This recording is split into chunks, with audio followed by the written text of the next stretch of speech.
Discuss ചെയ്യാൻ പോകുന്ന ഒരു ടോപ്പിക് എന്താണെന്ന് വെച്ചാൽ കുറേ പേർക്ക് കൺഫ്യൂഷൻ ഉള്ള ഒരു കാര്യമാണ്. അതായത് എങ്ങനെ നിയമപരമായി ദത്തെടുക്കാം, നിയമപരമായിട്ട് മാത്രം ദത്തെടുക്കാവൂ, അത് ആദ്യം പറയാം. എങ്ങനെ ദത്തെടുക്കാം, അല്ലെങ്കിൽ ദത്തെടുക്കലിൻ്റെ എന്തൊക്കെയാണ് കാര്യങ്ങളാണ്, അതായത് അഡോപ്ഷൻ്റെ പ്രോസസ്സ് എന്തൊക്കെയാണ്, അതിൻ്റെ വേണ്ട ബേസിക് ആയിട്ടുള്ള കാര്യങ്ങൾ എന്നൊക്കെയുള്ള ഒരു കാര്യം നമുക്കിന്ന് ഡിസ്കസ് ചെയ്ത് പോകാം. ഇതിലുള്ള കൺഫ്യൂഷൻ എന്താണെന്ന് വെച്ചാൽ കുറേ പേര് ഈ ആൾക്കാർ കഥ ഇറക്കിയിട്ടുണ്ട്. കഥയല്ല, ഇങ്ങനെ വന്ന് കേട്ട് വന്നൊരു കാര്യം. ഈ നമ്മൾ അഡോപ്റ്റ് ചെയ്യാൻ പോകുന്ന കുഞ്ഞിന് നമ്മുടെ സ്വത്തിൻ്റെ ഇത്ര % അല്ലെങ്കിൽ 50% എഴുതി വയ്ക്കണം. ഭയങ്കരമായിട്ട് പണക്കാർക്ക് മാത്രമേ, കോടീശ്വരന്മാർക്ക് മാത്രമേ കുഞ്ഞിനെ കിട്ടത്തുള്ളൂ. ജാതി മത വ്യത്യാസത്തിലാണ് കുഞ്ഞിനെ കിട്ടുന്നത്. ഇങ്ങനെയൊക്കെയുള്ള ചുമ്മാ കുറേ കഥകളുണ്ട്. ഇതൊക്കെ വെറും കഥകൾ മാത്രമാണ്. അപ്പോൾ അതിൻ്റെയൊക്കെ സത്യാവസ്ഥ എന്താണെന്ന് വെച്ചാൽ നമുക്ക് നോക്കിപ്പോവാം. പിന്നെ നമ്മുടെ ഒരു നാട്ടിൽ എങ്ങനെയാണ് അഡോപ്ഷൻ നടത്തുന്നത്, അല്ലെങ്കിൽ അഡോപ്ഷൻ്റെ പ്രോസസ്സ് എന്തൊക്കെയാണ് നമുക്കൊന്ന് ഒരു 1 ലൈൻ പറഞ്ഞു പോകാം. നമുക്ക് ആദ്യത്തെ കുറേ കാര്യങ്ങൾ പറഞ്ഞു പോകാം. ഓക്കെ, അപ്പോൾ നമുക്ക് നമ്മുടെ നാട്ടിൽ നിയമപരമായിട്ടുള്ള അഡോപ്ഷൻ നടക്കുന്നത് എങ്ങനെയെന്ന് വെച്ചാൽ, സെൻട്രൽ അഡോപ്ഷൻ റിസോഴ്സ് അതോറിറ്റിയുടെ കീഴിലാണ് നമ്മുടെ അഡോപ്ഷൻസ് എല്ലാം നടക്കുന്നത്. അതായത് ഓരോ സ്റ്റേറ്റിലും സ്റ്റേറ്റ് അഡോപ്ഷൻ റിസോഴ്സ് ഏജൻസി കാണും. ഓക്കെ, എല്ലാ സ്റ്റേറ്റിലും ഉണ്ട്. ആ സ്റ്റേറ്റിൻ്റെ അഡോപ്ഷൻ റിസോഴ്സ് ഏജൻസിയുടെ അണ്ടറിൽ കുറേ സ്പെഷ്യലൈസ്ഡ് അഡോപ്ഷൻ ഏജൻസീസ് അത് കാണും. അപ്പോൾ എല്ലാ ഡിസ്ട്രിക്റ്റിലും കാണും. നമുക്കിപ്പോൾ ഇൻഷ്യലായിട്ട് നമുക്ക് അഡോപ്ഷനെ കുറിച്ച് അറിയണമെങ്കിൽ നമ്മൾ ഗൂഗിൾ ചെയ്ത് നോക്കുക, specialised adoption agencies in Kerala എന്നങ്ങനെ സെർച്ച് ചെയ്ത് നോക്കുക. അപ്പോൾ നമുക്ക് അഡോപ്ഷൻ ഏജൻസീസിൻ്റെ ലിസ്റ്റ് കിട്ടും. അപ്പോൾ ഏതാണ് നമ്മുടെ ജില്ല, ആ ജില്ലയിലെ ഏജൻസിയുടെ കോൺടാക്ട് നമ്പർ അതിൽ കാണും. അപ്പോൾ അവരെ കോൺടാക്ട് ചെയ്യുക. ഓക്കെ, അതാണ് അഡോപ്ഷൻ ഏറ്റവും നമ്മളുമായിട്ട്, അതായത് നമ്മൾ ഡയറക്റ്റായിട്ട് ഡീൽ ചെയ്യേണ്ടത് സ്പെഷ്യലൈസ്ഡ് അഡോപ്ഷൻ ഏജൻസിക്കാരുമായിട്ടാണ്. ഇനി അതിൻ്റെ കാര്യങ്ങൾ പറയാം എന്തൊക്കെയാണെന്നുള്ളത്. ഓക്കെ, നമുക്കിപ്പോൾ സ്വന്തമായിട്ട് നമുക്ക് രജിസ്റ്റർ ചെയ്യാം അഡോപ്ഷന്. അതായത് ഇന്ന ഏജൻസി പോകണമെന്നോ അങ്ങനെ ഒന്നും ഒരു കാര്യമില്ല. ഇപ്പം ഞാൻ ഒരു ഉദാഹരണം പറയാം. ഞാനിപ്പോൾ തിരുവനന്തപുരം ജില്ലയിലെ ഒരാളാണ്. ഓക്കെ, ഇപ്പം ഞാൻ കല്യാണം കഴിഞ്ഞ ഒരാളാണെന്ന് വയ്ക്കുക. ഓക്കെ, ഇപ്പം കല്യാണം കഴിഞ്ഞോ സിംഗിളോ, ഓക്കെ, അതായത് ആദ്യം പറയാം, സിംഗിൾ ആയിട്ടുള്ള ആൾക്കാർക്കും മാരീഡ് ആയിട്ടുള്ള ആൾക്കാർക്കും അഡോപ്ഷൻ നടത്താം. 3 മക്കൾ വരെ ഉള്ളവർക്ക് വരെ അഡോപ്ഷൻ നടത്താം. ഓക്കെ, ഇതിൽ സിംഗിൾ ആയിട്ടുള്ളവരുടെ കാര്യം എന്ന് പറഞ്ഞാൽ, ഞാനിപ്പോൾ ഒരു ആൺകുട്ടിയാണെങ്കിൽ എനിക്കൊരു ആൺകുട്ടിയെ മാത്രമേ ദത്തെടുക്കാൻ കഴിയുള്ളൂ. ഞാനൊരു പെൺകുട്ടി ആയിരുന്നെങ്കിൽ ഓക്കെ, എനിക്ക് ആൺകുട്ടിയോ പെൺകുട്ടിയോ ദത്തെടുക്കാം. മാരീഡ് ആയിട്ടുള്ളവർക്ക് ആൺകുട്ടിയോ പെൺകുട്ടിയോ അവർക്ക് ഇഷ്ടമുള്ളത് സെലക്ട് ചെയ്യും. ഓക്കെ, ആൺകുട്ടിയാണെങ്കിൽ ആൺകുട്ടിയെ മാത്രമേ കിട്ടത്തുള്ളൂ, പെൺകുട്ടിയാണെങ്കിൽ പെൺകുട്ടിയെ കിട്ടും, മാരീഡ് ആണെങ്കിൽ പെൺകുട്ടിയെ. ഇനി നമ്മൾ രജിസ്റ്റർ മുമ്പ് ഏജ് ക്രൈറ്റീരിയ പറഞ്ഞു പോവാം. നമ്മുടെ പ്രായം മിനിമം 25 വയസ്സായിരിക്കണം. ഓക്കെ, മിനിമം 25 വയസ്സായിരിക്കണം. കാരണം കുഞ്ഞും പാരന്റ് തമ്മിലുള്ള വ്യത്യാസം 25 വയസ്സ് വേണം. പിന്നെ എന്തുവേണം, രജിസ്റ്റർ ചെയ്യുമ്പോഴത്തേക്ക് ഇവരുടെ കല്യാണം കഴിഞ്ഞവരുടെ കാര്യം പറഞ്ഞുതരാം. മറ്റാണെങ്കിലും സെയിം കാര്യം തന്നെ. രജിസ്റ്റർ ചെയ്യുമ്പോഴത്തേക്ക് ഇവരുടെ രണ്ടുപേരുടെ ഏജ് ആഡ് ചെയ്യുമ്പോൾ ബിലോ 90 ആണെങ്കിൽ, അതായത് 90 വയസ്സിന് താഴെയാണെങ്കിൽ 0 to 4, അതായത് 0 വയസ്സ് 3 മാസം അല്ലെങ്കിൽ 2 മാസം മുതൽ 4 വയസ്സ് വരെയുള്ള ഏറ്റവും കുഞ്ഞു കുട്ടിയായിരിക്കും ഇവർക്ക് കിട്ടുന്നത്. അത് 2 വയസ്സിന് താഴെയാകാം, ഒരു 3 മാസമുള്ളതാവാം. അങ്ങനെ 2 വയസ്സിന് താഴെയുള്ള ഏറ്റവും കുഞ്ഞു കുട്ടിയായിരിക്കും കിട്ടുന്നത്. ഇനി 90-നും 100-നും ഇടയിലാണെങ്കിൽ ഇവർക്ക് കുറച്ചുകൂടെ മുതിർന്ന കുട്ടി, 4 വയസ്സിനും 8 വയസ്സിനും ഇടയിലുള്ള ഒരു കുഞ്ഞിനായിരിക്കും കിട്ടുന്നത്. ഇനി ഇവരുടെ പ്രായം നോക്കുമ്പോൾ 100-നും 110-നും ഇടയിലാണെങ്കിൽ ഇവർക്ക് കുറച്ചുകൂടെ വലിയ കുട്ടി, 8 വയസ്സ് മുതൽ 18 വയസ്സ് വരെയുള്ള ഒരു കുട്ടിയായിരിക്കും കിട്ടുന്നത്. അതാണ് ഏജ് ക്രൈറ്റീരിയ എന്ന് പറയുന്നത്. ഇനി നമുക്ക് രജിസ്റ്റർ ചെയ്യേണ്ട സൈറ്റ് ഏതെന്ന് വെച്ചാൽ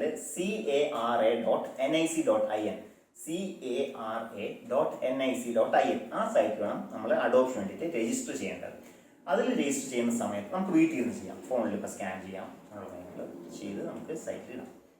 വേണ്ട ഡോക്യുമെന്റ്സ് എന്തൊക്കെയെന്ന് വെച്ചാൽ പാൻ കാർഡ്, 2 പേരുടെ Aadhaar card, marriage certificate, government issued marriage certificate, income certificate എന്ന് പറയുമ്പോൾ 1 വർഷം 2.5 ലക്ഷം രൂപ മിനിമം ഇൻകം വേണം. അതായത് ഒരു ആവറേജ് ഒരു മാസ വരുമാനമുള്ള ആളായിരുന്നു, 20,000 18,000 സംതിങ്.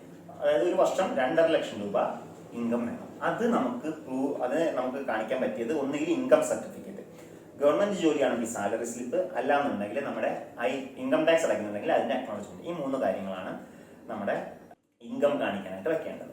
പിന്നെ നമ്മുടെ ഫാമിലി ഫോട്ടോഗ്രാഫ്. അപ്പം ഞാനും വൈഫും ആണെങ്കിൽ എൻ്റെ വൈഫിൻ്റെ ഫോട്ടോ, സിംഗിൾ ആണെങ്കിൽ ഞാനിപ്പോൾ പോകുന്നെങ്കിൽ എൻ്റെ മാത്രം ഫോട്ടോ, പിന്നെ ഇപ്പോൾ ഫാമിലി എനിക്കൊരു കുട്ടിയുണ്ടെങ്കിൽ ഞങ്ങൾ 3 പേരും കൂടെ ഉള്ള ഫോട്ടോ. ഇങ്ങനെ ആ ഫാമിലി അവരുടെ ഫോട്ടോ അപ്ലോഡ് ചെയ്യുക. പിന്നെ ഏജ് പ്രൂഫ് എന്ന് പറയുമ്പോൾ നമ്മുടെ ബർത്ത് സർട്ടിഫിക്കറ്റോ സ്കൂൾ സർട്ടിഫിക്കറ്റോ അത് അപ്ലോഡ് ചെയ്യുക. പിന്നെ മെഡിക്കലി ഫിറ്റ് ആണ് എന്നുള്ളൊരു സർട്ടിഫിക്കറ്റ് ഡോക്ടറെ കൺസൾട്ട് ചെയ്ത്, ഒരു പ്രാക്ടീസ് ചെയ്യുന്ന ഡോക്ടറെ കൺസൾട്ട് ചെയ്ത് മെഡിക്കലി ഫിറ്റ് ആണുള്ള രണ്ടുപേരും അതിൻ്റെ സർട്ടിഫിക്കറ്റും ഈ CARA.NIC.in എന്നുള്ള സൈറ്റിൽ രജിസ്റ്റർ ചെയ്യുമ്പോൾ ആ സൈറ്റിൽ കയറി ഇത്രയും കാര്യങ്ങൾ ചെയ്യുമ്പോൾ നമുക്ക് നമ്മുടെ ഏജൻസി സെലക്ട് ചെയ്യാൻ ചോദിക്കും. ആ ഏജൻസി സെലക്ട് ചെയ്യുന്നതെന്ന് വെച്ചാൽ നമ്മുടെ ജില്ലയിലാണോ ആ ഏജൻസി വരും, അതിൽ ഏത് ജില്ലയിലാണോ ആ ഏജൻസി സെലക്ട് ചെയ്യുക. എന്നിട്ട് നമുക്ക് ഇഷ്ടമുള്ള ആൺകുട്ടിയെ വേണോ പെൺകുട്ടിയെ വേണോ, അല്ലെങ്കിൽ രണ്ടായാലും പ്രശ്നമില്ല എന്നുള്ള ഓപ്ഷൻ നമുക്ക് സെലക്ട് ചെയ്യാം. ഏത് സ്റ്റേറ്റിലെ കുട്ടിയെ വേണം, കേരളം മാത്രം അല്ലെങ്കിൽ 3 ഓപ്ഷനും കേരളം വയ്ക്കാം, കേരള, തമിഴ്നാട്, കർണാടക വേണമെങ്കിൽ അത് വയ്ക്കാം, കേരള, മഹാരാഷ്ട്ര, ബംഗാൾ, ഏത് വേണം, നമുക്ക് ഇഷ്ടമുള്ള 3 സ്റ്റേറ്റ് വയ്ക്കാം. ഒന്നും അല്ലെങ്കിൽ നമുക്ക് ഫ്രം എനിവെയർ എന്നൊരു ഓപ്ഷൻ ഉണ്ട്, അതായത് ഇന്ത്യയിൽ എവിടെ നിന്നുള്ള കുട്ടിയായാലും മതി എന്നൊരു ഓപ്ഷൻ ഉണ്ട്, അത് സെലക്ട് ചെയ്യാം. ഇത്രയും കഴിഞ്ഞ് നമ്മൾ ഇത്രയും ചെയ്ത് കഴിയുമ്പോഴത്തേക്ക് നമുക്ക് നമ്മുടെ ഒരു പാസ്വേഡും യൂസർ ഐഡിയും കിട്ടും. അത് സൂക്ഷിച്ച് വെച്ചേക്കുക. നമ്മൾ രജിസ്റ്റർ ചെയ്ത ഡേറ്റ് വെച്ചുള്ള സീനിയോറിറ്റി നമുക്ക് കിട്ടും. ഇനി രണ്ടാം ഘട്ടം അല്ലെങ്കിൽ വേറൊരു അടുത്ത പ്രോസസ്സ് എന്ന് പറഞ്ഞാൽ നമ്മൾ രജിസ്റ്റർ ചെയ്തിരുന്ന ഏത് ജില്ലയിലാണോ ആ ഏജൻസിക്കാർ നിങ്ങളെ കോൺടാക്ട് ചെയ്യും, ആ ഏജൻസിയുടെ കോൺടാക്ട് നിങ്ങൾക്കും കിട്ടും. അപ്പോൾ കോൺടാക്ട് ചെയ്തിട്ട് ഞങ്ങൾ അങ്ങനെ രജിസ്റ്റർ ചെയ്തിട്ടുണ്ടെന്ന് പറയുക. ആ ഏജൻസിക്കാർ ഡിസ്ട്രിക്ട് ചൈൽഡ് പ്രൊട്ടക്ഷൻ യൂണിറ്റും ഒരു ടീമുണ്ട്, 4 പേരാണ് ടീം. ആ ടീം നിങ്ങളുടെ വീട്ടിലേക്ക് ഹോം സ്റ്റഡിക്ക് വരും. ഓക്കെ, ഹോം സ്റ്റഡി രണ്ടാമത്തെ ഘട്ടം. ഈ വീട്ടിലെ അന്തരീക്ഷം മുഴുവൻ നോക്കി ഇവർ ഒരു റിപ്പോർട്ട് തയ്യാറാക്കി ഇവർ നിങ്ങളുടെ ഏജൻസിക്ക് അറിയാൻ പറ്റും. ആ സൈറ്റിൽ ഇടുമ്പോഴത്തേക്ക് നിങ്ങൾക്കൊരു മെസ്സേജ് എല്ലാ ഫോണിലും മെയിലും ആയിരിക്കും. ഈ ഹോം സ്റ്റഡി കഴിയുന്നതോടുകൂടി ഏജൻസിക്കാർക്ക് പിന്നെ എന്തുവാണ്, ഏത് ജില്ലയിലെ ഏജൻസിയാണോ അവർക്ക് നിങ്ങളുടെ ബാക്കി ഡീറ്റെയിൽസൊന്നും അറിയാൻ പറ്റത്തില്ല. അപ്പോൾ നിങ്ങളുടെ ഫോണിൽ മെയിൽ ID-യിലൊക്കെയാണ് ഇത് വരുന്നത്. ഇത് വരുന്ന സമയത്ത് നിങ്ങൾ നോക്കുക. അപ്പോൾ ഹോം സ്റ്റഡി അപ്ലോഡ് ചെയ്യുന്ന പറഞ്ഞു വരും. ഇപ്പോൾ കയറി നോക്കുമ്പോൾ നിങ്ങൾക്ക് നിങ്ങളുടെ സീനിയോറിറ്റി അറിയാൻ പറ്റും. ഏത് സ്റ്റേറ്റ് ആണോ വെച്ചിരിക്കുന്നത് അവിടുത്തെ, അല്ലെങ്കിൽ മൊത്തം എനിവരാണെങ്കിൽ ഏതാണോ അതിൻ്റെ സീനിയോറിറ്റി നമുക്ക് അറിയാൻ പറ്റും. ഇത് മുതൽ നമ്മൾ വല്ലപ്പോഴും കയറി നോക്കുക, സൈഡ് വെച്ച് നോക്കുമ്പോൾ നമ്മുടെ സീനിയോറിറ്റി കുറഞ്ഞ വരുമ്പോഴത്തേക്ക് നമുക്ക് നമ്മുടെ സീനിയോറിറ്റി എത്തുമ്പോഴത്തേക്ക് 1 ആകുമ്പോഴത്തേക്ക് നമുക്കൊരു മെസ്സേജ് വരും. ഇന്നൊരു സ്ഥലത്തെ കുട്ടി, നിങ്ങൾ സെലക്ട് ചെയ്യുന്ന അവിടുത്തെ കുട്ടി ഇതായിട്ടുണ്ട് നോക്കാൻ പറഞ്ഞ് കയറി നോക്കുമ്പോഴത്തേക്ക് ആ കുഞ്ഞിൻ്റെ health report, child study report, ആ കുഞ്ഞ് എവിടെയാണുള്ളത് അവർ ഇതൊക്കെ സൈറ്റിൽ അപ്ലോഡ് ചെയ്യും. ഇത് കാണാൻ പറ്റും, ഫോട്ടോയും കാണാം. ഇത് കണ്ടിട്ട് ഓക്കെ ആണെന്നുണ്ടെങ്കിൽ ആദ്യത്തെ ഇതൊക്കെ നല്ല ഇതായിരിക്കും. കാരണം നമുക്ക് ആദ്യമേ സെലക്ട് ചെയ്യുമ്പോൾ നോർമൽ കുട്ടി വേണോ സ്പെഷ്യൽ നീഡ് ആയിട്ടുള്ള കുട്ടി വേണോ എന്ന് സെലക്ട് ചെയ്യാൻ പറ്റും. അപ്പോൾ നോർമൽ കുട്ടിയായിരിക്കും മിക്കവരും സെലക്ട് ചെയ്യുന്നത്. സ്പെഷ്യൽ നീഡ് കുട്ടികളെ ആവശ്യപ്പെടുന്നവരും ഒരുപാട് പേരുണ്ട്. അങ്ങനെ ഒരുപാട് പേര് സ്പെഷ്യൽ നീഡ് കുട്ടികളെ വെച്ച് പോകുന്നുണ്ട്. അപ്പോൾ നോർമൽ കുട്ടി മതി എന്നുണ്ടെങ്കിൽ നോർമൽ കുട്ടിയെ സെലക്ട് ചെയ്യുമ്പോൾ നമുക്ക് നോർമൽ കുട്ടികളെ മാത്രമേ കാണിക്കത്തുള്ളൂ. അപ്പം എല്ലാം ഓക്കെ ആണെന്നുണ്ടെങ്കിൽ നിങ്ങൾ 48 മണിക്കൂറിനുള്ള റിസർവ് കൊടുക്കുക. നിങ്ങൾ ഈ മെസ്സേജ് കണ്ടില്ല എന്നുണ്ടെങ്കിലും, അല്ലെങ്കിൽ എന്തുവാണ്, ഈ മെസ്സേജ് വന്നിട്ട് നിങ്ങൾക്ക് വേണ്ടാന്നുണ്ടെങ്കിലും ഇതൊന്നും ചെയ്യാതിരിക്കുക. അത് അടുത്ത ആളിന് റഫറിൽ പോകും, ഈ കുട്ടി പോകും. അപ്പോൾ നിങ്ങളുടെ ഒരു ചാൻസ് കഴിഞ്ഞ് അടുത്തൊരു കുട്ടിയെ കാണിക്കും, രണ്ടാമതൊരു കുട്ടിയെ കാണിക്കും. ആദ്യത്തെ കുട്ടിയെ തന്നെ ഓക്കെ ആണെങ്കിൽ റിസർവ് ചെയ്യാൻ ശ്രമിക്കുക, മാക്സിമം നോക്കുക, നിങ്ങളുടെ ഇഷ്ടമാണ്. വീണ്ടും ഇങ്ങനെ കുട്ടിയെ കാണിക്കും. നിങ്ങൾ കണ്ടില്ല എന്നുണ്ടെങ്കിൽ ഈ കുട്ടി അടുത്ത ആളിന് പോകും, നിങ്ങൾ റിസർവ് ചെയ്തില്ല എന്നുണ്ടെങ്കിൽ അടുത്ത ആളിന് പോകും. മൂന്നാമതൊരു കുട്ടിയെ കാണിക്കും, കുറച്ചാൾ കഴിയും, ഗ്യാപ്പ് വരും, 2 മാസം 3 മാസം ഗ്യാപ്പ് വരും മിനിമം. അപ്പോൾ അടുത്ത ആളിന് പോകും. ഇത് നിങ്ങൾക്ക് ഇഷ്ടപ്പെട്ടില്ല എന്നുണ്ടെങ്കിൽ അവിടെ ഒരു കാര്യം ശ്രദ്ധിക്കേണ്ടത്, 3 തവണ നിങ്ങൾ കണ്ടില്ല എന്നുണ്ടെങ്കിൽ, നിങ്ങൾ റിസർവ് ചെയ്തില്ല എന്നുണ്ടെങ്കിൽ നിങ്ങളുടെ ഓപ്ഷൻ വീണ്ടും ഏറ്റവും താഴെ പോകും. നിങ്ങൾ വീണ്ടും ഒന്നേം തുടങ്ങും പോലെ. ഓക്കെ, ഇതാണ് ഈ ഹോം സ്റ്റഡിക്ക് ഒരു 6000 രൂപ ഫീസ് അടയ്ക്കണം. ഹോം സ്റ്റഡി വീട്ടിലേക്ക് ആൾ വരുന്ന സമയത്ത് മുമ്പ് ഫീസ് അടയ്ക്കണം. ഓക്കെ, എന്നിട്ട് റെസിപ്റ്റ് കയ്യിൽ വെച്ചിരുന്നാൽ മതി. ടോട്ടൽ അഡോപ്ഷൻ്റെ ഫീ എന്ന് പറഞ്ഞാൽ ഇപ്പോൾ എവിടെയാണ് കുഞ്ഞുള്ളത്, ഇപ്പോൾ അവിടെ പോയി ഒരു അഡോപ്ഷൻ കമ്മിറ്റി ഉണ്ട്. ആ കമ്മിറ്റിയിൽ പങ്കെടുക്കും. 20 ദിവസത്തിനുള്ളിൽ നിങ്ങൾ കോൺടാക്ട് ചെയ്യുക, അല്ലെങ്കിൽ അവർ നിങ്ങളെ കോൺടാക്ട് ചെയ്യുക, എവിടെയാണോ കുട്ടിയുള്ളത് കോൺടാക്ട് ചെയ്യുക. പോവുക, അവരുടെ ഡേറ്റ് തരും, അന്ന് പോവുക. പോയിട്ട് 2 ദിവസത്തേക്ക് തയ്യാറെടുപ്പോട് പോവുക, അപ്പുറത്തെവിടെയെങ്കിലൊക്കെ ആണെങ്കിൽ. ഓക്കെ, എല്ലാം കഴിഞ്ഞ് ഇപ്പോൾ ഒരു അഡോപ്ഷൻ കമ്മിറ്റി കൂടും. അപ്പോൾ അഡോപ്ഷൻ കമ്മിറ്റി നിങ്ങളെ ഇഷ്ടപ്പെട്ട് എന്താണ് ഓക്കെ എല്ലാം ഇതായി കുഞ്ഞിനെ കൊണ്ട് നാട്ടിലേക്ക് വരാം. അപ്പോഴേ അടയ്ക്കേണ്ട ഫീസ് എന്ന് പറഞ്ഞാൽ 40,000 ഫീസുണ്ട്. അങ്ങനെ ടോട്ടലൊരു 46,000 ഇപ്പോൾ ആവും. പിന്നെ ഈ 2 വർഷത്തിനിടയിൽ നടക്കുന്ന കാര്യങ്ങളാണ് ഈ പറയുന്നത്. 2-2.5 വർഷം സീനിയോറിറ്റി ആവുന്നതനുസരിച്ച്.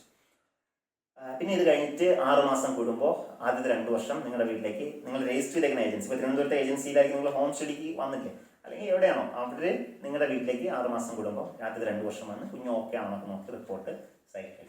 ഇതൊക്കെയാണ് മെയിൻ ആയിട്ടുള്ള അഡോപ്ഷൻ്റെ കാര്യങ്ങൾ. ഓക്കെ, അപ്പോൾ CARA.NIC.in എന്ന് പറഞ്ഞ സൈറ്റ് നമുക്ക് കാണിച്ചാൽ ആ കാണിക്കുന്ന സൈറ്റിൽ രജിസ്റ്റർ ചെയ്യുക. വേണ്ട ഡോക്യുമെൻറ്റ്സ് നമ്മൾ ആ സൈറ്റിൽ അപ്ലോഡ് ചെയ്യുക. ഇതൊക്കെയാണ് ലീഗലി മാത്രമേ അഡോപ്ഷൻ നടത്താവൂ. ഇല്ലെങ്കിൽ കുഴപ്പമില്ല, കുറച്ചാൾ കഴിയുമ്പോഴത്തേക്ക് പറ്റുമെങ്കിൽ പുറത്തിറങ്ങാം, അല്ലെങ്കിൽ പുറത്ത് കാര്യമില്ല, അത്രേ ഉള്ളൂ. അപ്പോൾ ലീഗലി അഡോപ്ഷൻ നടത്താൻ ആഗ്രഹിക്കുന്നത് ലീഗൽ അഡോപ്ഷൻ നടത്തുക. ഇത്രയും കാര്യങ്ങളാണ് മെയിനായിട്ട് പറയാനുള്ളത്. ഇനി എന്തെങ്കിലും ഡൗട്ട് ഉണ്ടെങ്കിൽ specialised adoption agencies in Kerala എന്ന് അടിക്കുമ്പോൾ ഒരു ലിസ്റ്റ് വരും. ആ ലിസ്റ്റിനകത്ത് നമുക്ക് കോൺടാക്ട് ഡീറ്റെയിൽസ് കിട്ടും. അപ്പോൾ അവരെ കോൺടാക്ട് ചെയ്യുക, അവരുടെ ബാക്കി ഡീറ്റെയിൽസ് പറഞ്ഞു. അപ്പോൾ ഇത്രയാണ് മെയിൻ കാര്യങ്ങൾ. ഒന്നുകൂടെ കാര്യം ആലോചിക്കുക, നമ്മൾ സ്വത്ത് എഴുതി വയ്ക്കലോ ഒന്നുമില്ല. ബയോളജിക്കലി ചൈൽഡിന് കിട്ടുന്ന എല്ലാ റൈറ്റ്സും ഈ കുട്ടിക്കും ഉണ്ടായിരിക്കുന്നതാണ്. ഓക്കെ, അപ്പോൾ ശരി.